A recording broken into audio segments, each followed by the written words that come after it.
Welcome to today's deep dive.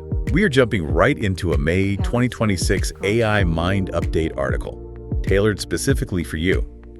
Our mission today is decoding Google I/O's announcements, specifically around Gemini Omni and Google Flow. Yeah, it's a huge shift in how we handle AI video creation. Right. For a long time, using AI to make a video felt a lot like pulling a slot machine lever. You just type in a prompt, cross your fingers, and hope that the output didn't have like 6 fingers. Or morph into a totally different scene halfway through. Exactly. But looking at these updates, we are officially walking out of the casino. We're moving from hoping for a magic prompt to managing a real, reliable production workflow.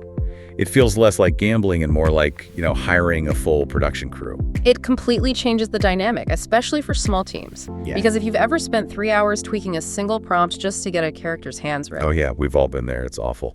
Right. So what Google introduced on May 19th with Gemini Omni Flash and Google Flow is, well, it's a new foundational architecture. Omni Flash works across text, video, audio, and images all at the same time, and it keeps scene consistency across turns. Okay, but models have been multimodal for a bit now.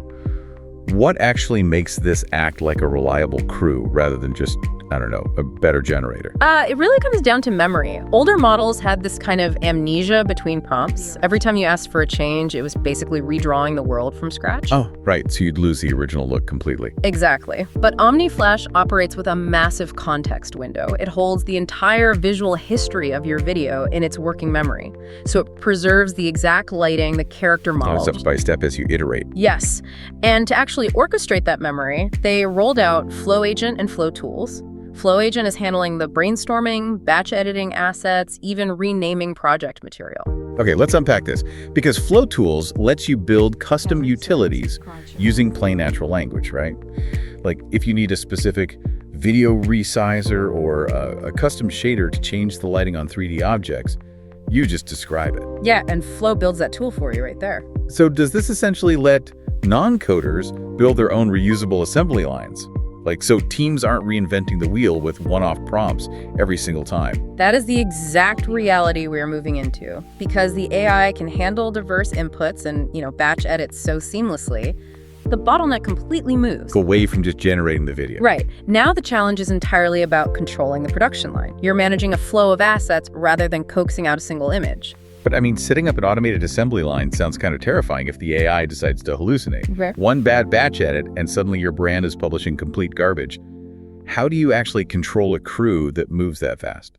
Well, Google is baking in technical safety measures right at the generation level. Any content gets Synthd digital watermarking and C2PA content credentials. Which is like a digital wax seal, right? Exactly. It proves the origin and logs any AI edits so the history is transparent.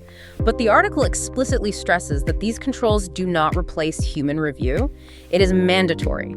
Small teams have to establish what they call stop gates. Stop gates, meaning literal pauses in the workflow. Yeah, literal pauses for human eyes to check rights, verify facts, and just ensure brand suitability.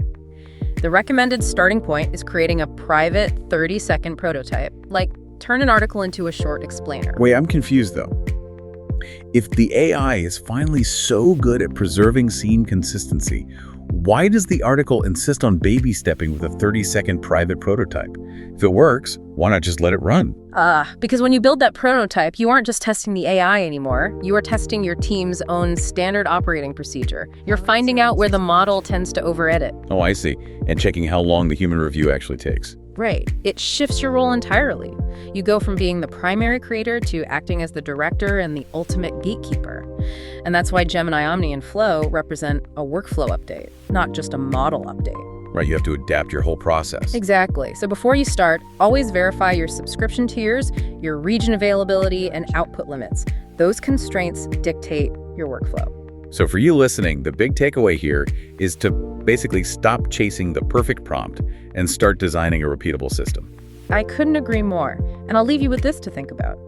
If AI agents are now doing the brainstorming, the batch editing, and organizing all the assets, well, how long until the definition of a creative professional simply means a manager of an AI workforce rather than a hands-on artist? Wow. From pulling a slot machine lever to managing the whole casino floor, Yeah. That is definitely something to chew on. Catch you next time.